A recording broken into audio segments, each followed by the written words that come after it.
নমস্কার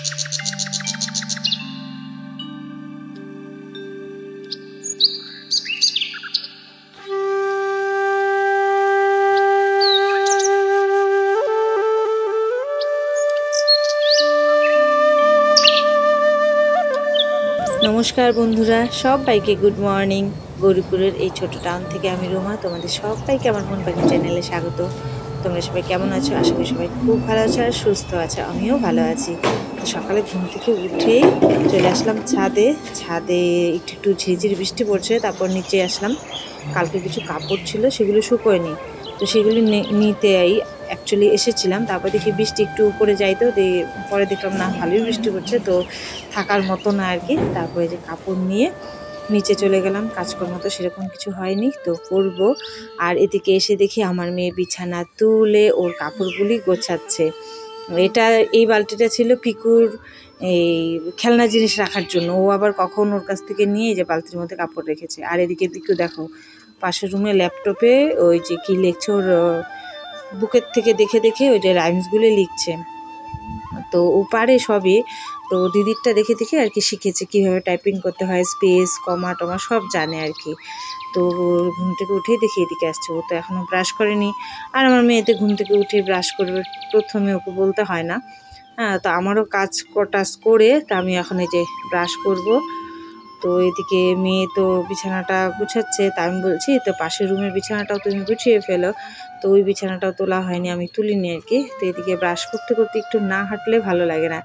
আমি মানে সবসময়ই সে রাতের ব্রাশটাই বলো আর সকালের ব্রাশটাই বলো, একটু বারান্দায় পায়চারি করে তারপর আর কি ব্রাশ করি।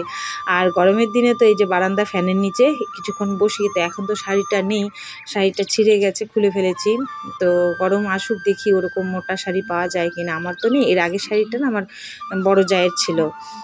তো দেখা যাক কী করে। শাড়িটা হলে না ভালো লাগে গরমের মধ্যে, এই বারান্দায় শুয়ে থাকতে সেই মজা লাগে। তো এখনও সেরকম তো গরম পড়েনি, ঠান্ডাই আছে। এই বৃষ্টিটার জন্য মাঝখানে গরম পড়েই গিয়েছিল, তো বৃষ্টিটার জন্য না বেশ ভালোই ঠান্ডা লাগে সকাল সকাল। তো দেখি গরমটা পড়ুক, তারপরে না হয় শাড়ি লাগানো যাবে ওখানে। যাই হোক, তো আমি মুখ ধুয়ে ঘরে চলে আসলাম। এসে এই যে চুলটা তো এলোমেলো আছে, চুলটা এখন খুলে ভালো করে আঁচড়ে তারপর জল খাবো।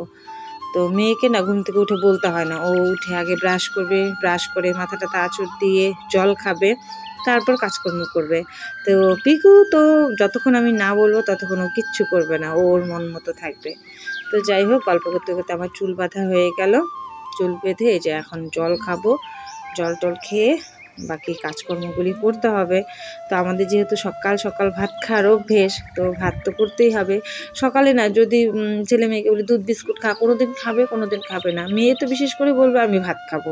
পিকু তো তবু খায়, কিন্তু মেয়ে খেতে চায় না ভাত ছাড়া। আর এদিকে দেখো সকাল সকাল প্রাঞ্জলও চলে আসছে, আর আমার মেয়ে এই যে বিছানা গোছাচ্ছে। এই যে কাপ বিছানা গুছাচ্ছে। আর এই যে পিকু ল্যাপটপে কি করে পিকু, ওই কিবোর্ড ইউজ করো কেন? এটা ইউজ করবা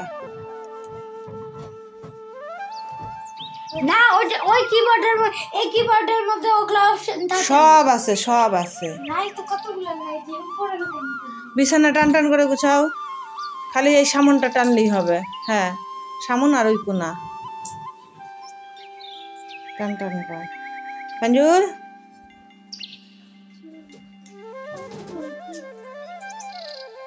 তুই ব্রাশ করছিস? হ্যাঁ, টান টান কর।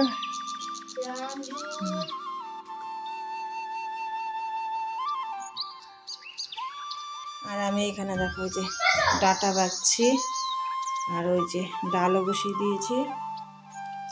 ডাটা শাক হবে, আর এদিকে আবার লাউ ডাটাও আছে, দেখি কি করি।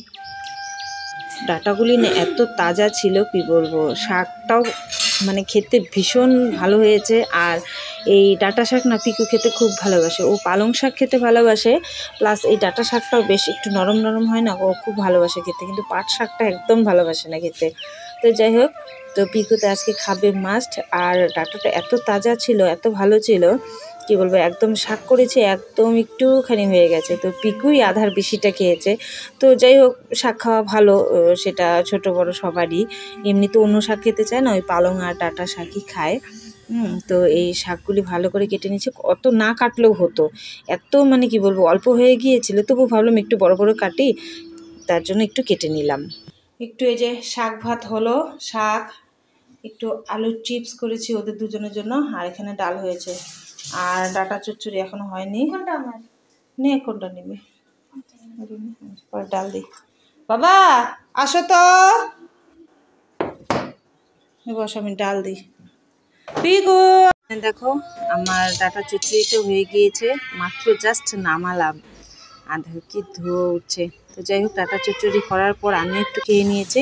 খেয়ে দিয়ে এই যে দেখো, ছেলে মেয়ের জন্য চিকেন রান্না করছি। চিকেন তো সকালেই নিয়ে আসছিলো, কিন্তু ভাবলাম না, চিকেনটা করতে টাইম লাগবে, আর চিকেনটা শুধুই আমার ছেলে আর মেয়ের জন্য, ওরাই খাবে। তো আমরা অতটা ভালোবাসি না, আর আমার কেন জানি না কিছুদিন থেকে একদমই চিকেন খেতে ইচ্ছে করছে না, একটুকু না।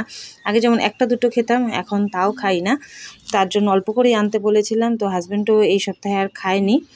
তো চিকেন রান্নার পরে এই যে মেয়ে তো একদম স্নান টান তো ও একাই করে নিয়েছে আমার না বলতেই। আর এদিকে আমি আজকে গ্যাসটা সম্পূর্ণ খুলেছি, মানে ওভেনটা সম্পূর্ণ খুলে একদম ভালো করে ধুয়ে টুয়ে নিয়েছি। আর এখানে আমি বলছি আমি এখন স্নান করব, তুমি একটু নিয়ে খাও। আর এদিকে দেখো, এই যে চিকেনটা করে নিয়েছি, কিছুক্ষণ হয়েছে করেছি, দেখো কি সুন্দর সর পড়েছে। তো খেয়ে তো দেখিনি, তো মেয়ে বলেছে ভালোই হয়েছে, একটু ঝালটা কমই দিয়েছি যাতে ওরা ঠিকঠাক খেতে পারে। আর আমরা এমনিতেও ঝাল কমই খাই, মানে আমি আর হাজব্যান্ডও যদি খেতাম তো ঝাল কমই দিতাম। তো যাই হোক, তো ওকে একটু তরকারিটা দিয়ে দিচ্ছি। আর পিকু এখনও স্নান করেনি, আমারও স্নান হয়নি, তো করব। তো আগে পিকুকে স্নান করাবো, তারপর আমি করব। তো আজকে দিনটা একদম মানে কি বলবো ঠান্ডা ঠান্ডা। তো ওকে বলছি, এখন এই দেখো দুজন খেলছে, প্রাঞ্জলও স্নান করেনি, পিকু স্নান করেনি। এদিকে মেয়ে তো খাচ্ছে, আবার ওই প্রাঞ্জলকেও বললাম যে তুই একটু খেয়ে নে। আর এদিকে দেখো পিকু কি করছে, ঘরে এখনো শুয়ে আছে। এই যে স্নান নাই, কিচ্ছু নাই, কখন থেকে বলছি স্নান করো স্নান করো। হ্যাঁ, কয়টা বাজে, স্নান করতে হবে না? স্নান করতে হবে না? উঠো যাও স্নান। দুজনের খাওয়া দাওয়া শেষ, এখন এই যে দুজনে ঘুমু দিবে। বাইরের ওয়েদার একদমই ঠান্ডা। হ্যাঁ বাবা, আমি স্নান করে আসতেছি। নাও তোমরা, হ্যাঁ কাটবো না, তোমরা ঘুমাও বাবা। হ্যাঁ ভালো করে নাও, কোলবালিশটা নাও, এই যে তুমি বাবা, এই যে কোলবালিশটা নাও। হ্যাঁ সুন্দর করে ঘুমো দাও, আমি স্নান করে আসি। আয় খাবি প্রাঞ্জল, তুই আয় খাবি, অল্প খায় দেখ ভালো লাগবে। বাবা আসো, ভাত খাইছি, সন্ধ্যাবেলা কিছু খাওয়া লাগে, আয় বাবা আসো, খাওয়া নাও। দেখ এই যে সুজি বানাইছি, সেই টেস্টি করে। বাবা তুমি আসো, খাওয়া নে, যাও। আমি এই যে লাল চা করলাম, গোলমরিচ আদা দিয়ে, আর এই যে মুড়ি মেখে নিলাম। এখানে শুধু তেল দিয়েছি, আর কিছু দেইনি। মুড়ি আর চা টিভি রুমে নিয়ে চলে আসলাম, আর ওরা তো সুজি খেয়ে নিয়েছে। তো এখন চা নিয়ে বসলাম আর রামায়ণ দেখছি। তো 6টা থেকে, এমনিতে টাইম দেওয়া 7টা, কিন্তু 7টার আগেই শেষ হয়ে যায়। তো এই 1 ঘন্টার মতো একটু টিফিন করতে করতে টিভি দেখি। তো যাই হোক, তারপর ওদেরকে পড়াতে হবে। তো স্কুল শুরু হয়নি, তবু এবার যেহেতু পিকু 1-এ উঠবে, অ্যাসামিস হিন্দি আছে, তো ওটা লেখাতে হয়। প্রথমে যে প্রাঞ্জলকে পিকু পড়াবে, তারপর পিকুকে আমি পড়াবো। তো আজকের ব্লগটা এখানেই শেষ করছি। তোমাদের যদি ভালো লাগে তাহলে লাইক কমেন্ট শেয়ার করে দিও। আমার চ্যানেলে যদি কেউ নতুন হয়ে থাকো তাহলে প্লিজ চ্যানেলটাকে সাবস্ক্রাইব করে দিও। তো তোমাদের সাথে আবার দেখা হচ্ছে কালকে নতুন আরেকটি ব্লগে। ততক্ষণ তোমরা সবাই খুব ভালো থেকো, সুস্থ থেকো, আর আমার ব্লগ এরকমভাবেই দেখতে থাকো আর আমাকে সাপোর্ট করো। তো সবাইকে টাটা।